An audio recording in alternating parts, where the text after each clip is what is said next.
All right, this is gonna be a full turbo 2 swap. Diff, trans, motor. So, first thing, I think some NAs came with a LSD, depending on what trim model, whatever you have. This is a GXL. This is a non-turbo originally. Here's the stock diff. No LSD tag. And when you spin this one forward, this one spins back. Clear indicator that this is an open diff. Or another way to do it, hold this one down with your foot, spin the front where the drive shaft connects, and it still spins. No force on this one.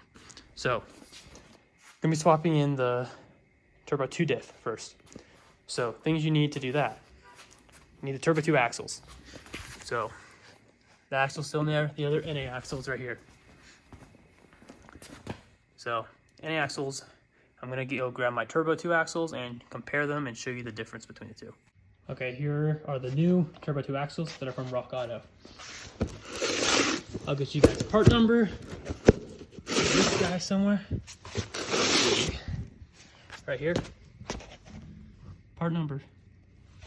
50 bucks each axle, which is cheaper than you can find them on eBay for used OE ones. So, why you need these?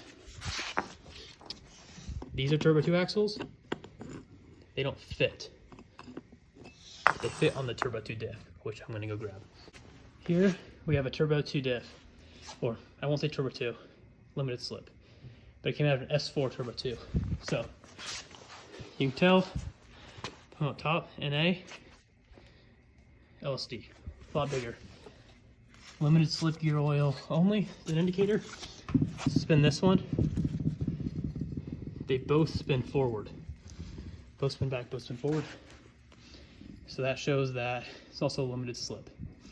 There's a way you can tell. If you pop out these, measure the length, you can tell, you can see the difference between the two. So if you pull this one out, pull this one out, the length are gonna be the same as an S4. If they're different, then it's gonna be S5. S4 has the clutches, they wear out more, but a little bit better of a diff because of the clutch type. So we're gonna be putting this bad boy in now with our new Turbo 2 axles. And let me show you these axles. Go. Let me get them on first. There you go. These axles fit on that Turbo 2 diff. LSD, Turbo 2 axles. Okay. So that's what you need to swap your diff. You need a diff, you need the axles. That's it. So I'm gonna swap over that mount onto here and throw it back into the car. All right. Limited slip's about to go in. I'll give you guys a quick run through on pulling the old one out. What it takes, what you need. All right. So these two studs right here, 17 or 19, can't quite remember. But two studs right over there, these two. Then you have this bracket right here that has two bolts, and the studs can pop out through the top. So what I did was took the bolts out from here with the swivel, bolts from back there, loosened the subframe bolts. So I loosened that one, took off this bracket brace back here for the subframe, loosen this one, see? Stand tight, just leave it on there just in case something falls. That gives you enough room to easily get the diff out. So loosen those diff bolts out, get them all out, loosen the subframe, get this out. Get a jack under there, floor jack, slowly lower, tilt it out back, and then drop it straight down. Put it back in, gonna go up, and get it back in, and then make sure you just hook onto here. And I'll show you guys once the new LSD is in. Also forgot to mention, this flange is different. You can't just throw this in your NA car and leave it NA. You have to throw on a Turbo 2 diff or a Turbo 2 drive shaft, which means you need a Turbo 2 trans, or you get a custom drive shaft made. I'm sure there's companies out there that make adapter for this and stuff like that, but just heads up.